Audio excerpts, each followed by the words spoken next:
Om Sahana Vavatu Sahana Bhunaktu Sahaviryam Karavavahai Tejasvinavadhitamastu ma Vidvishavahai. Om Shanti Shanti Shanti. The sixth chapter of the Bhagavad Gītā is called Dhyana Yoga. Dhyana means meditation. So meditation is the main subject matter of the sixth chapter. It is also called Atma Sanyama Yoga. Atma Sanyama, the control of the self. So whether you call it control of the self or call it meditation, that is the theme of the sixth chapter, the main subject matter. One of the important things that Vedanta teaches, as we say in the morning, like the story of the 10th man, who is searching for the 10th man, he was told, you are the 10th man. And so also a human being is searching for his ananda or happiness, is told that you are ananda. You are the happiness, you are the fullness that you are searching for. Now, this statement that you are limitless, or you are whole, or you are ananda, does not agree with our experience of ourselves. I find that I am limited in every way. Not ananda, but generally, and happiness seems to prevail in my life. And so, now we have these two standpoints. One is what the Upanishad or the scripture says, that ananda or happiness is my nature, whether I experience it or not. And secondly, my mind says, no, I am a lacking, wanting person, and I therefore have to become free from this lack and want. I need something to become happy. So Lord Krishna teaches a life of yoga. Yoga is a way of life that is based on this teaching that you are what you are trying to be. May the life become a process of accomplishment of what is already accomplished, achievement of what is already achieved. What this means is that happiness is not something to be acquired. If the self is of the nature of happiness, then happiness is not something to acquire from outside. If happiness is my nature, how come I do not experience it all the time? Even now and then when I do experience happiness, it is my own self that I am experiencing. It looks to me as though the happiness came from something else. Because a dear friend of mine came and I was happy, so I think that he is the source of happiness. Or because my father gave me a new car, I am happy, I think therefore that car is the source of happiness. And whenever a desire is satisfied, then I feel happy, so I feel that that object of desire is the source of happiness. That's a natural conclusion to be drawn. But Vedanta says that look at your experience of happiness. What happens to you when you're happy? Is happiness a phenomenon within you or is it without you? Is it a subjective phenomenon or an objective phenomenon? We all know that happiness is a subjective phenomenon. It is something that happens within me. It happens in my mind.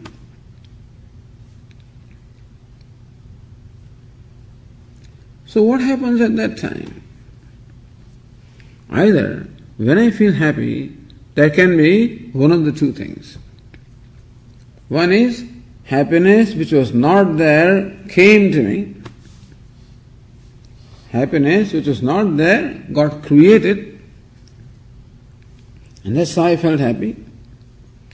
Or happiness which was there but was obstructed, was inhibited, became manifest. So creation is one thing, manifestation is another thing. What is creation? Creation is coming into being of something which is not there. Like a child is born, was not there, has come into being. A pot is created, was not there, has come into being. But then, when the sun comes out behind the clouds, there is a thick layer of clouds covering the sun, and when there is an opening in the clouds, and sun becomes momentarily, when you experience the sun momentarily, is it creation of sun? Is the sun was not there and has come into being?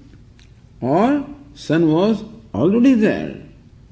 Even when it was there, I was not able to experience the life because of some obstructing factor such as clouds. And momentarily when the clouds clear, there's an opening, I have a glimpse of the sun. It may happen that other clouds may come and again cover the sun. Again I am deprived of the experience of light of the sun. Again maybe breeze may come, take the clouds away momentarily, I may have a glimpse of the sun. So every time I have a glimpse of the sun, I should not think that sun which was not there, it comes into being. Sun which has been there becomes, this is called manifestation. Manifestation means becoming an object of my experience, which was there but not experienced, now becomes an object of my experience. Similarly also when we feel happy, it can be one of the two things. The happiness was not there, and because of a pleasurable experience, happiness was not there, came into being. That can be one conclusion.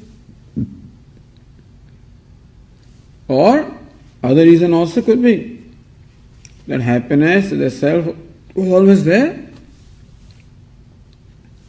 but was covered by the clouds, was inhibited, covered, obstructed.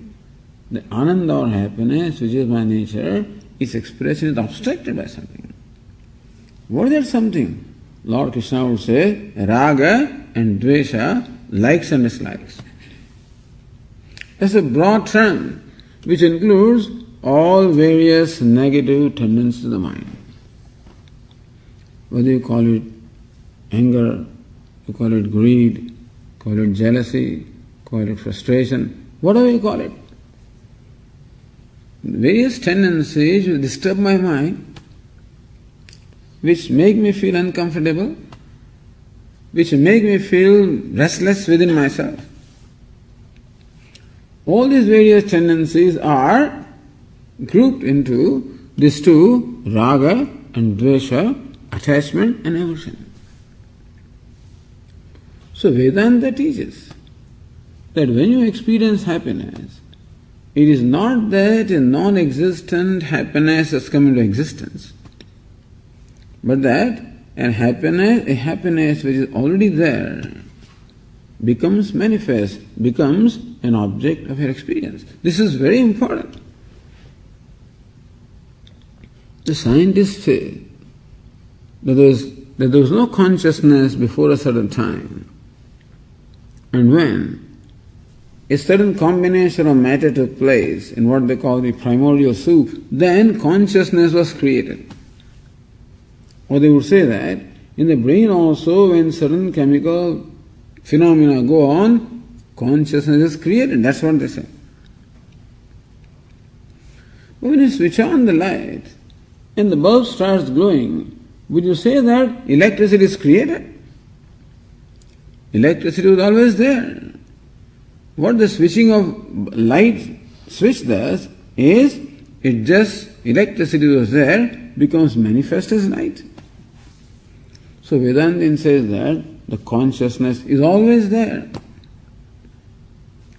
What happens in that primordial soup is that organic matter is created which is the right medium for manifestation of consciousness, meaning that consciousness is not created, is not a product of the combination of matter, but combination of matter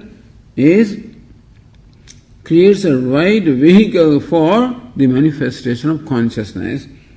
What was unmanifest was there, was not experienced, now becomes manifest. And so also happiness is always there, as my very self. But because of the clouds of likes and dislikes, which in turn are created because of my ego sense of individuality, because that as long as I look upon myself as an individual being, moment there is this sense of individuality, I'm going to feel inadequate, because an individual is separated from everything else. I am not everything other than this body-mind, and therefore I feel a separation from the rest of the world. I feel being excluded by the rest of the world. Therefore, I feel separated, isolated, small, insecure, needy, wanting. Ego means insecure. Ego means needy. Ego means wanting. Stronger the ego is, stronger the sense of need or want is. Some people are weak, so he is very egoistic. He always tries to dominate everybody, tries to throw his weight around, tries to assert himself. We think that a person who is very assertive, dominating, is a very strong person, so we think. In fact, more assertive a person is, more dominating a person appears to be, more needy the person is, more inadequate he feels. And so, with the idea of ego, sense of individuality, the inadequacy, the need, the want, the insecurity is always associated. And therefore, I am looking out to the world, seeking security, seeking to feel good. So whoever becomes, in my opinion, whoever I look upon as a source of that comfort or security or happiness becomes very important to me. So many things in the world have become very important to me. Basically, what is important to me is myself, and my happiness, and my comfort. That is really the most important to me. Each one of us is very selfish, in a way. We are born selfish, meaning that we are born with a natural love for the self. And therefore, my mind is always looking out, scouting as to who is it or what is it that can give me comfort, that can make me feel comfortable, secure, happy. Since my comfort or my happiness is very important to me, therefore, whatever I look upon as a source of comfort or happiness also becomes important to me. See, how things in the world have become very important to us is because we judge them as the sources of happiness or comfort or security. And I seem to feel that way also. In presence of some people, I feel very comfortable, very secure. In presence of some others, I feel insecure also. And therefore, those who create in me a sense of insecurity, fear, sense of rejection, I don't like them. I do not like people who reject me, who dominate me, who make me feel insecure, who cause pain to me. I don't like them. And therefore, whether they are people or events or places. Also, it can be a place also. Like young children, we're all going to school, walk to school, about a 15-minute walk, and pass through different streets. And somewhere there were these aggressive dogs, When you enter that street, the dog is waiting for you and he chases you and you run for your life. You don't like to go to that street. Or sometimes some bullies are there. When you pass the street, they threaten you. They perhaps give a punch also. You don't want to go there. So whatever causes me discomfort, insecurity, unhappiness, I don't want that. And there are some people who are very kind to me when I pass through, and then I like to go there, that way. So because I find myself a needy person, in need of comfort, in need of security, in need of happiness, I look upon the world seeking that comfort or happiness or security. And whoever appears to give me that becomes very important to me. Sometimes becomes so important to me that I hold on to that. I don't let it go. I become in fact a tremendous burden to that person also. But I can't let go because it's very important to me. And by the same token, some other people become the objects of my dislike or aversion also, whom I perceive as sources of my discomfort or insecurity or unhappiness. Since the world is made up of so many different kinds of people, so many different places, so many different situations, and they're all different from each other, therefore, it cannot be that all of them will be in the same category. Surely there will be some which will become the object of my like or attachment. So what is meant by attachment? Attachment is when I feel that I cannot do without a certain thing.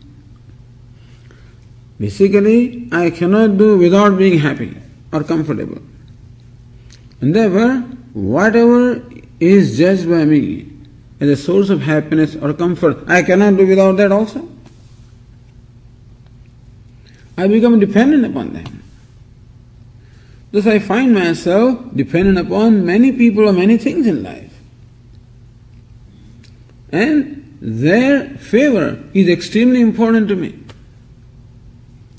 If they are favorable, then I am happy. And therefore, I work hard to make them favorable also. So we work hard to keep some people happy. Those are very important to me. I work hard to keep them happy, to keep them in good humor, as they call it, so that they will accept me, so that they will not reject me, so that they will accept me, and so that I will feel comfortable, secure, happy.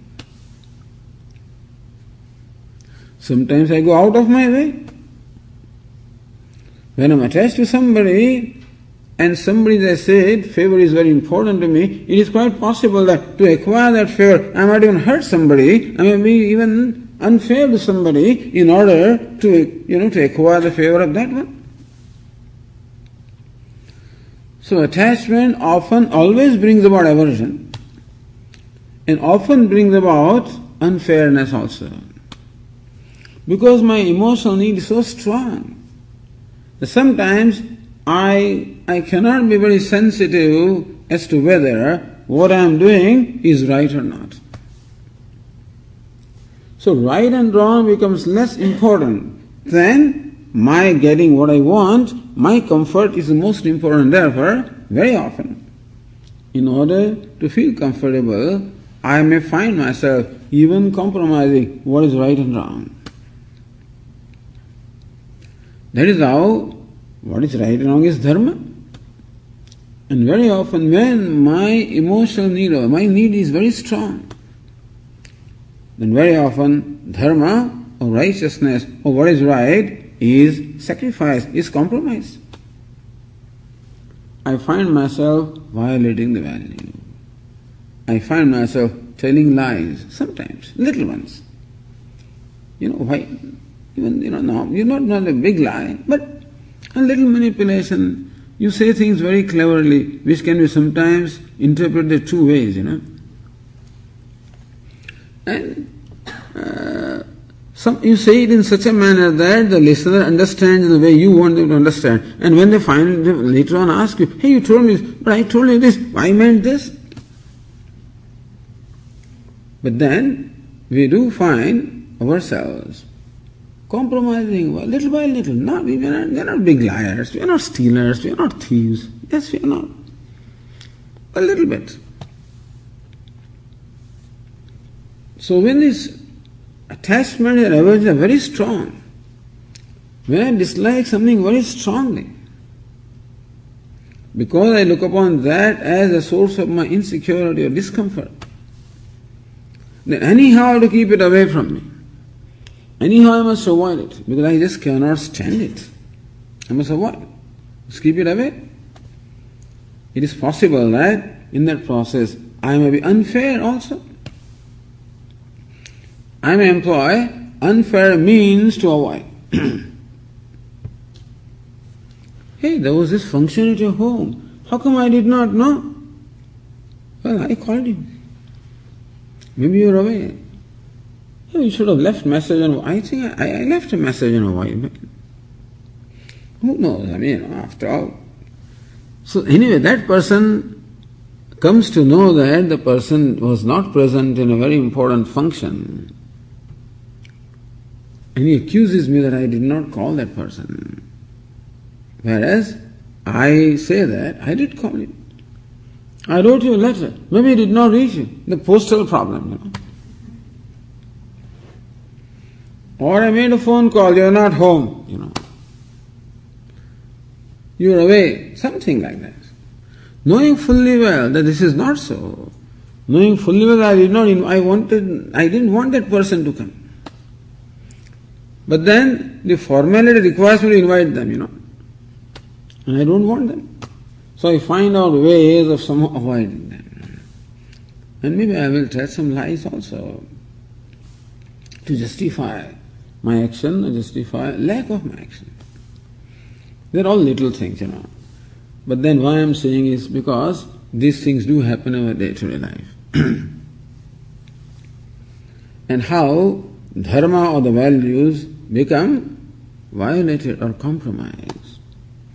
Because I am ruled not by my values of what is right or wrong, but often I am ruled by my likes and dislikes, attachments and aversions.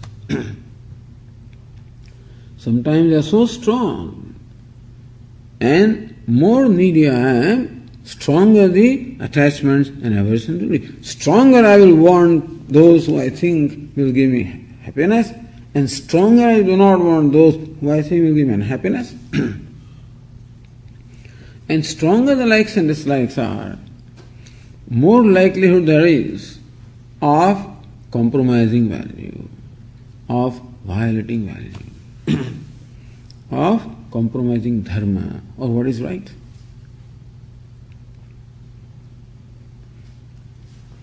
This is how Vedanta teaches us that it is all these negative things, that all this compromising these values, violating the basic laws, all of these ultimately build up little by little. Telling one small lie is not a big deal, But it always has its little effect upon my mind. A little small lie, a little effect. Each one is not significant, and I don't feel its effect, but all adds up, little by little by little. Like small little stain on my clothes, not a big deal, a little stain. Maybe for a month, my cloth will be completely stained by all kinds of things. And so also, if we do not pay attention to our mind, Do not pay attention to our interaction with the world. Do not pay attention to how sometimes we violate these values little. Then, in course of time, all these little negativities will build, as they're building up, they become very strong.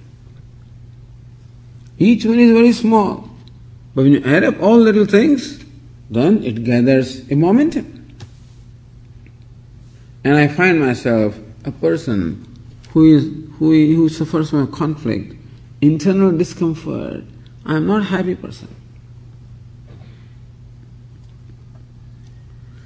So these are the causes of unhappiness. What causes unhappiness is this build-up of little violations of values. Every time I violate, causes a little conflict. And these conflicts build up. I may not even know why I am unhappy, why I am sad. But every time a value is violated, I feel little unhappy with my own self. Because internally, I have value for speaking truth. And when I tell a lie, I know internally that I am doing something wrong. And I have a dislike for the self or the I who compromises values, who violates values, who doesn't have. I have an expectation of myself. Understand that I have an expectation of myself, that I should be a truthful person, I should be a non-violent person, I should be a kind person. This is what I expect myself, from myself. Because that is what I expect from others. I expect other people to be kind to me. I expect other people to be honest to me. I expect other people not to hurt me. Thus we are very clear in what we expect from others, but this may not be very clear to me or to us that we expect the same thing from ourselves also. In the heart of my heart, I want to be a kind person, never a cruel person. I like to be a person having compassion, sympathy, and not cruelty. So I often give this example when somebody is ready to take a picture of mine. So when you pose for a picture, then how do I pose? So smile. Even if there is no smile, an artificial smile, it becomes evident, of course, but I still bring a smile on my face. I never make never make a face as though I'm angry or something like that. Because even my picture of an angry person I don't like. I do not like myself being an angry person, or a jealous person, or an unkind person, or a cruel. I don't like myself, really. So just as we have likes and dislikes with reference to world, we also have likes and dislikes with reference to ourselves also. I like myself to be a loving person and not a hating person. So every time I act as a hating person, even though outwardly I may look like a loving person, but inwardly I have different intentions. Sometimes there is no alignment between our intention and our actions. We say one thing, but internally we mean something else. I may be very kind, because it's all social, what they call social skills. So when people come and then you smile at them, shake hands and wish them well and all that stuff, this is all formatted. Inside, I hate that person, I don't like him. But outwardly, I don't express it. So very often there is a misalignment between my intention and my action. Understand that a part of my mind makes note of all of this. I cannot escape from my own consciousness because there is something within me that tells me that this is not right, Swami. If you smile at the person inside, you're hating that person. That's not right. Something tells me. It registers. And therefore, no violation, in fact, goes unregistered. And no compliance also goes unregistered. Meaning that when I tell the truth, it does not go unregistered. My mind knows I spoke truth. I was kind to that person. I helped that person. It's also registered. And whenever I do that, I like myself. I become likable in my own perception. I feel sometimes proud of myself, happy with myself, satisfied with myself, that hey, I did something. So understand that in order to be happy, we don't need to do big things. To be happy, all we need to do is to act in keeping with our own expectations of ourselves. Understand that our mind, we have expectation of our own self. I have expectation of the world, of course. I want world to be whatever, to be kind, to be that I demand. But my demands of the world outside ultimately arise from my demands of myself. A very strict standard of myself. Always judging myself. And always branding myself. I am good, I am not good. I am worthy, I am not worthy. It is acceptable, I am not acceptable. Understand that judgment is always going on. And whenever I judge myself not worthy, not able to live up to my own expectations, not able to live up to the values, then in fact I dislike my own self. I become unworthy in my own perception. Whether the world knows it or not does not matter. Because we are conscious of ourselves. This is called self-consciousness. As Swamiji says, this old lady is going to a party. Because of old age, there are wrinkles on the face. So she applies a special makeup to hide the wrinkles. And so the face looks younger. Which is good. I see nothing wrong in that. That's okay. Look good. Nothing, no problem. Unfortunately, this makeup is such that this thing will last for 3 hours. And it's all right, that's all she needs for the party. But as the 3 hours are coming to end, she becomes a little concerned inside, as to what's happening to my face. So every now and then she pulls out a little mirror and looks inside. Okay. Because I can hide wrinkles from others, but I cannot hide the awareness or knowledge of wrinkles from myself. I cannot hide that.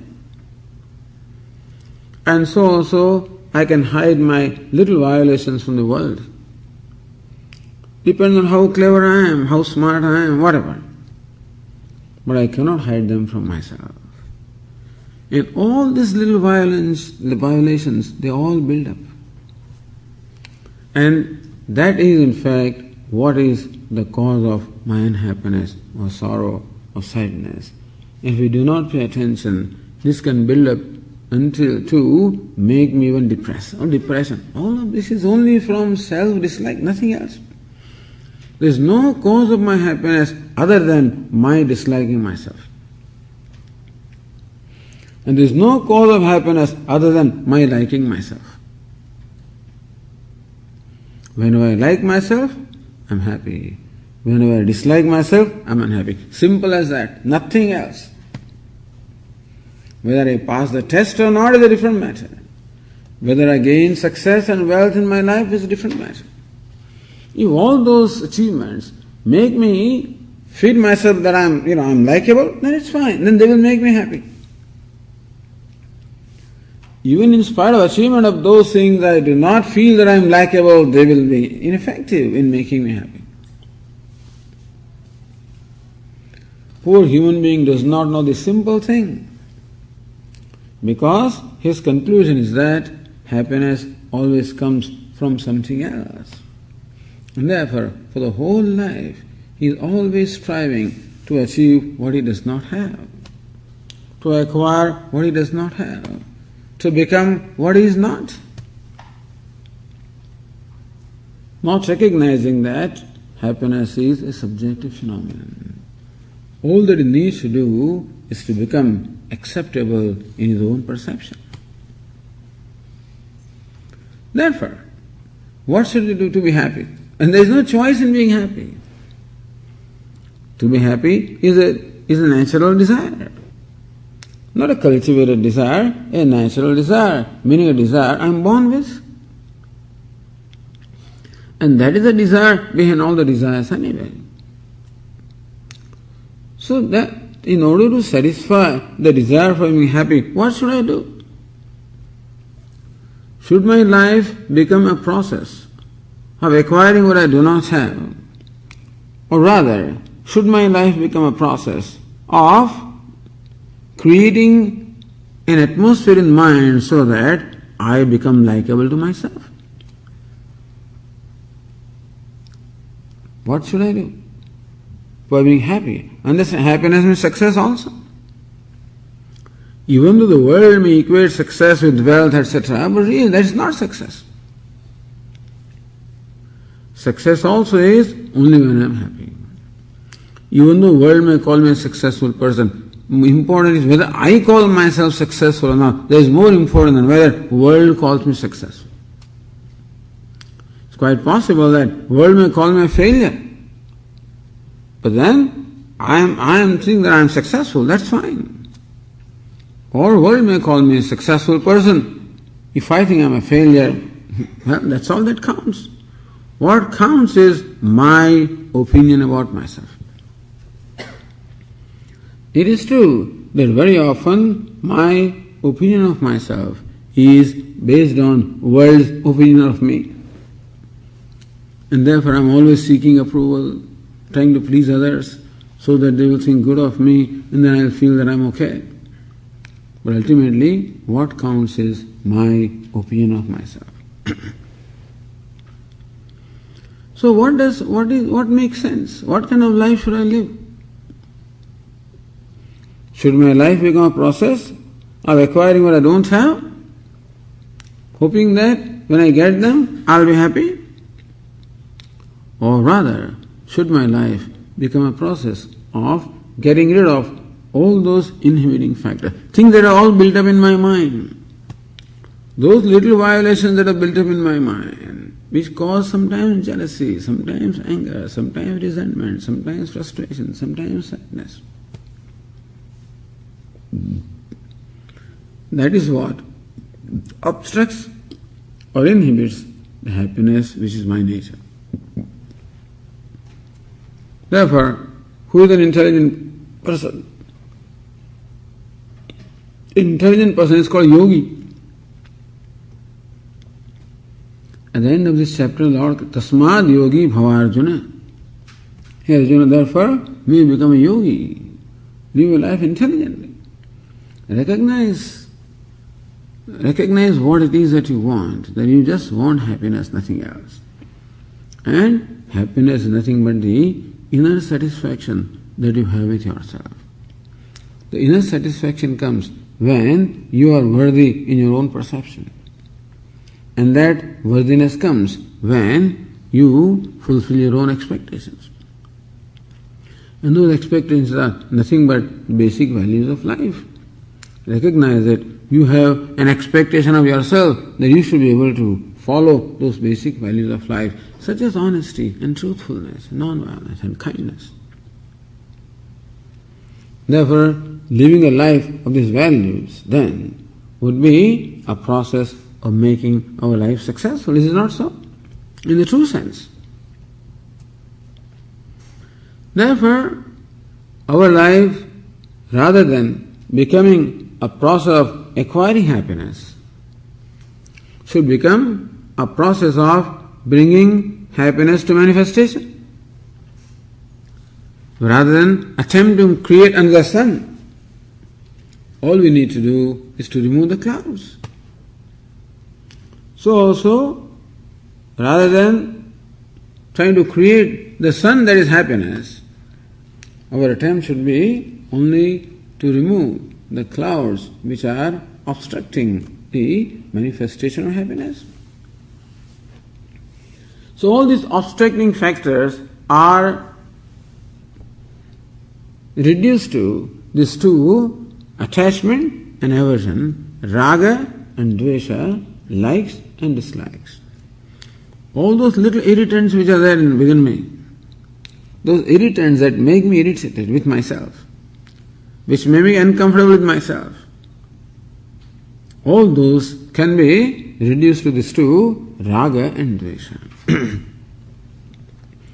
Then there is one way of life, which is what an ignorant person does, who is called a samsari.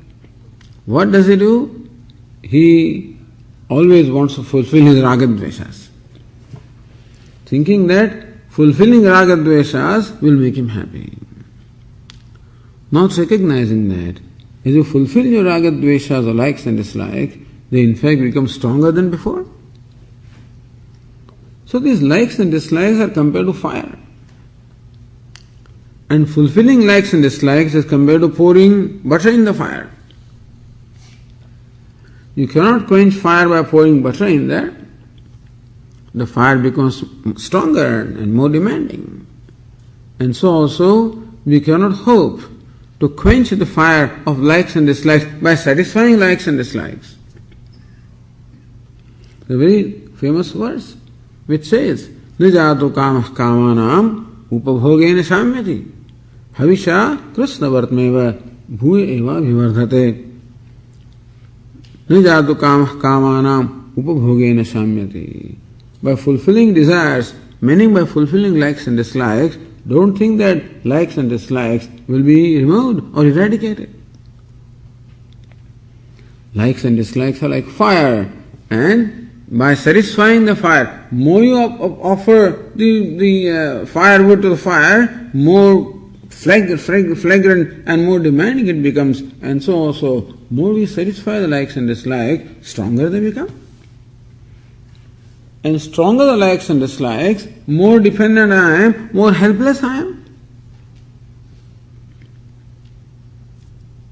So, a person who is committed to doing what he wants always,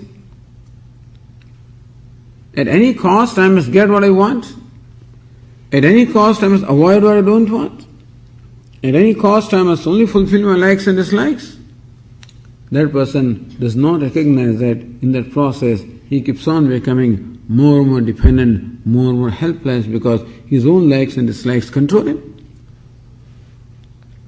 Like our Swamiji gives an example, when this lady, this woman, takes a dog for a walk in the morning. In the beginning, the dog is not woken up, so she's pulling the dog, making it walk.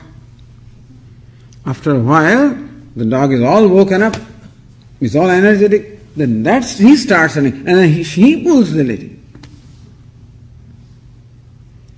So in the beginning, we satisfy our likes and dislikes. In course of time, they control me. And therefore, an ordinary person, what we call a samsari, the person, samsari, the one who is controlled by likes and dislikes, and he does not know any better. He has no viveka. He doesn't have discernment in life. And therefore, he goes on fulfilling whatever likes and dislikes he has, becoming bigger and bigger slave. That's how all the addictions, everything comes. Because in the beginning, Swamiji, I just needed 1 cup of tea, 1 cup of coffee.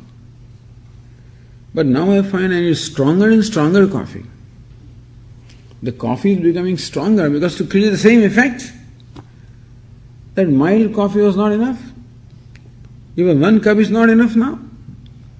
Swami, we have in the morning when we wake up, my husband and wife, both of us sit down on their swing and have tea. We have a whole pot of tea. Have 3 or 4 cups of tea.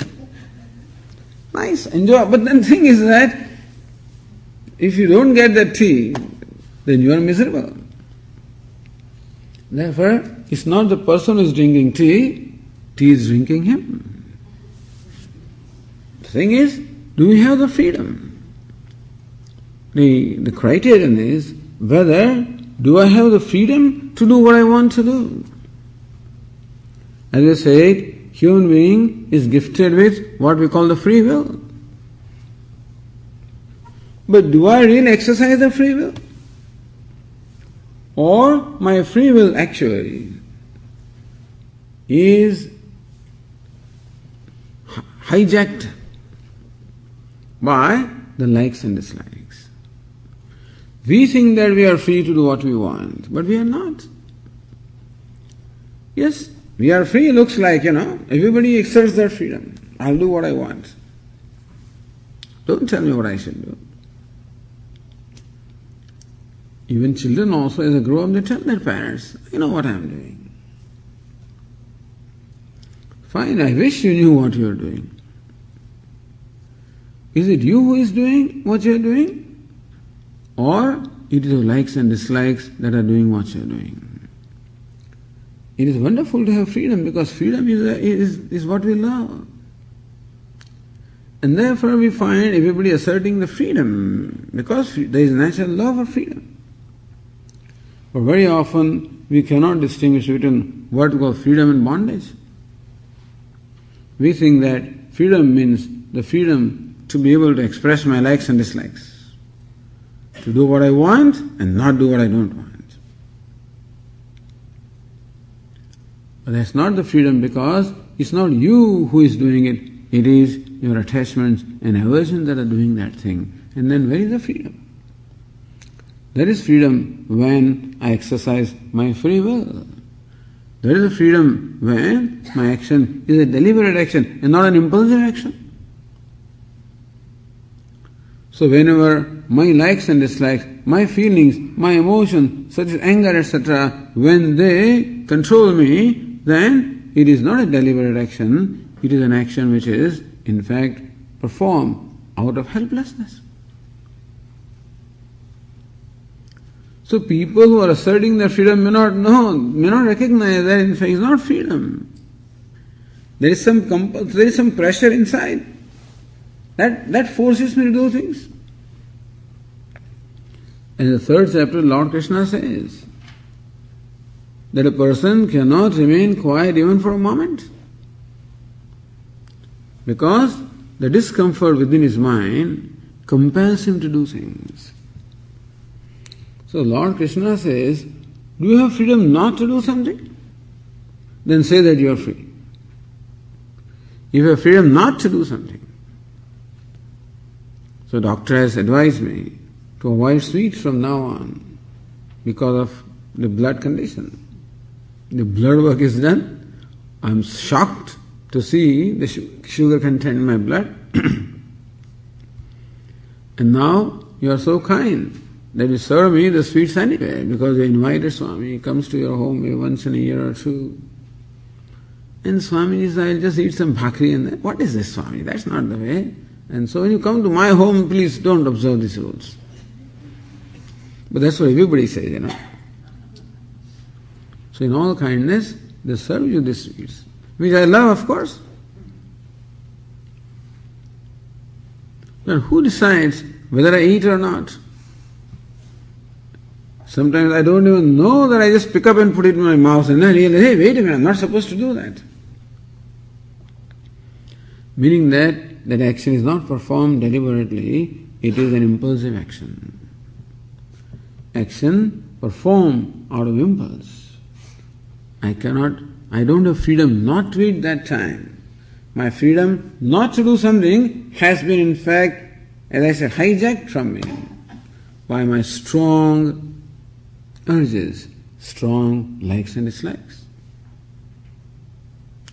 So whereas I might proclaim my freedom to do what I want, In fact, I am not free, understand? Therefore, Lord Krishna says, are you free not to do something? Do you have the freedom not to eat that? Not to go there? Not to say this? Then know that you are free. But very often we don't have freedom not to say something. When I see a person, I just can't control myself. I have to say that. Whatever that person did to me, in my opinion, but then I'm holding a grudge about that person, and the moment that the next opportunity comes, I'm waiting. I just say things. I'll tell him off, Swami. Do I have freedom not to say that? That's important. Saying that is not freedom, it's license. And so, do I have freedom not to violate the values? That's the question.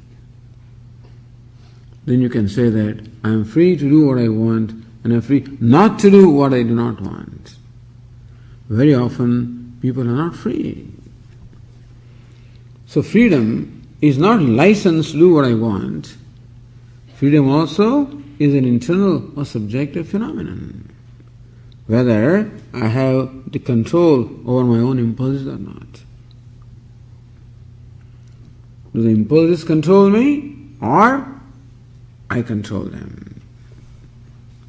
Because, and this becomes valuable to me when I recognize that it are these impulses, all these negative tendencies, they deprive me of the real freedom. They deprive me of the happiness. In fact, they are my big enemies. They are not my friends. The likes and dislikes are not my friends. They are my enemies. So Lord Krishna says, Indriyasya indriyasyathe ragadvesho vyavasthitau tayoho navashamagachet tauhyasya paripantino. Here Arjuna recognize that you are born with the tendencies of attachment and aversion. Meaning that usually we have a tendency to act out of attachment and aversion. That's the usual tendency. To relate with the world, to relate with people and things by way of attachment and aversion, that's all I know. So either my mind is attached to something or it is an aversion for something. This is a tendency with which we are born. So Lord Krishna says, Tayoho navashamagachet. He do not come under the sway or control of these tendencies. You have them. Do not come under their sway. Tauhyasya paripanthina, because they are the enemies on your path of real happiness or real success, on your path of inner growth or inner maturity. They are enemies, not friends. Most people look upon them as friends. And therefore they think that all I need to do is to satisfy my likes and dislikes. Then I am successful. Whereas a yogi says, not satisfying likes and dislikes, but then keeping them under check, that's what the success is. So Lord Krishna says, your enemy is not out there. Your enemy first is within you. So Bhagavad Gītā teaches Arjuna to fight the battle with external enemies, having first conquered the inner enemies. Lord Krishna says whether you win the battle or not is not very important. Whether you win the battle in the battlefield is not that important, as much as winning your inner battle with your own inner enemy, that is more important. So Lord Krishna says that, hey Arjuna, it is your duty to fight this battle because you are a Kshatriya, and the duty of Kshatriya is to protect what is right, to fight for the right, to fight for righteousness, fight against the forces of evil which are there to destroy the righteousness. To fight against them is your duty because a Kshatriya. But just because I am fighting does not mean I am performing duty. I am fighting with what kind of a spirit? Am I fighting out of anger? Am I fighting out of an aversion for them? fighting out of a spirit of revenge? Am I taking revenge? Am I acting out of anger? Then you may be fighting with an outer enemy, but you are controlled by your inner enemy. Therefore Lord Krishna says, first conquer the inner enemy. Sukha dukkhe samekrutva labha labho jaya jayu tato yuddha yujjasva naivam papam avapsasi. Arjuna thinks that by fighting this battle, he'll wind up killing people. He'll be a sinner because he's doing something which is against his value of non-violence. Lord Krishna says, it is not action that decides whether action is violent or not. It is the spirit behind the action that decides whether an action is violence or not. If you are performing this act of fighting battle out of revenge, out of anger, out of jealousy, out of greed, then your action is violent. The same action you can perform not out of greed or jealousy, but with the conviction that this is the right thing to do. Same knife in the hand of a murderer is crime. Same knife in the hands of a surgeon is not a crime. Perhaps a surgeon, while using that knife, might wind up, there may be a lot of loss of blood, and it's possible that that patient may die also. Possible. And still, we will not call it crime, because the intention is to help the person, save the person. Whereas when somebody stabs at the fellow, that fellow may not die, and still we will call that stabbing a crime because the intention is to hurt that person. So intentions are very important. Action also is important, no doubt. But then intention is also extremely important, sometimes more important than action. So that is where we have to work. Yoga means working with all these inner feelings, inner emotions, inner intentions, and bringing them into alignment with the order or harmony that obtains in the universe. Which is when I find myself likable to myself. Which is when I find myself that I am worthy in my own perception. So that is the life Lord Krishna says one should live. That is the life of yoga. And what does that do? That progressively brings to manifestation the wholeness or happiness which is my own nature. It is not that you have to acquire happiness. You have to bring to manifestation the happiness which is your own nature. And that is done by living life intelligently, living life properly, according to value. That way of living life is called yoga. And it's when that yoga, all those values, are brought into practice while performing karma or action, is called karma yoga. And Lord Krishna says that before dhyana yoga, before you can meditate, Lord Krishna says that to be able to meditate, where meditation is purely a mental phenomenon. So meditation is something which is internal. Karma yoga is something that is external. But then this external sadhanam or external spiritual practice is required for one to become prepared for the internal practice of meditation. Therefore, in the opening of the 6th chapter, although 6th chapter, as we said, is meant to teach meditation, but then Lord Krishna opened the state chapter with a statement wherein he first describes karma yoga. Karma yoga is the external means, meditation is the internal means, and therefore one should have practiced that external means before one can hope to be able to successfully do or practice the internal means.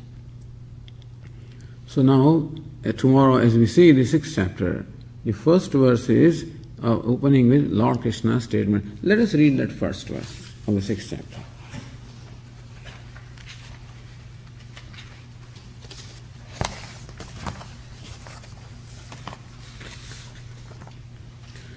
श्रीभगवानुवाच अनाश्रितः कर्मफलम्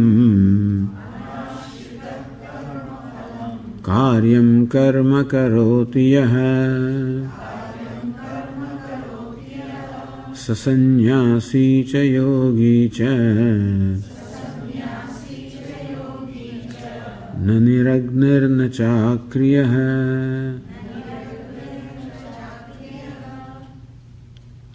Sri Bhagavan said, Karyam karma karotiyaha anashritaha karma phalam. Without depending upon the result of the action. Karma karotiyaha, one who performs the action. Karyam karma, which is to be done, which is right action. A person who performs his duty without expectation of the result of the action. Saha sannyasi, he is a sannyasi, he is a renunciate. Saha yogi cha, he is also a yogi. He is a sannyasi as well as yogi. Who is a sannyasi? Sannyasi means a renunciate. Who is a yogi? Yogi is the one who has a mastery over himself, over his mind. So Lord Krishna here, in the very first verse of the 6th chapter, praises a karma yogi by calling him a sannyasi and a yogi, calling him a renunciate as well as a yogi. Na niragna na chakriya. Not only niragni is a sannyasi, arakriya is a yogi, but this karma yogi also, even though in the form he is not a sannyasi, not a yogi, in spirit he is a sannyasi and yogi. He is a sannyasi and yogi in making. In the form, a person may be a sannyasi or a yogi, but in the spirit, a person may not be. This person is not a sannyasi or yogi in the form, but in the spirit, he is a sannyasi and yogi. And therefore, one day, he will become a true sannyasi and a true yogi. This is how the 6th chapter is opened with the statement of Lord Krishna. We will continue our discussion tomorrow.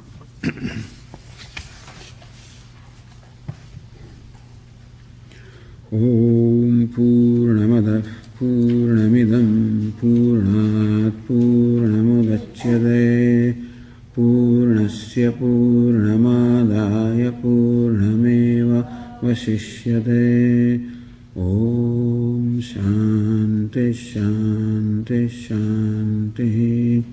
Shankaram Shankaracharyam Keshavam Badarayanam Sutra Bhashya Krutau Vande Bhagavantau Punah Punah Ishvaro Gururatmedi Murti Bheda Vibhagine Vyomavat Vyapta Dehaya Dakshinamurtaye Namaha. Om Shanti Shanti Shanti.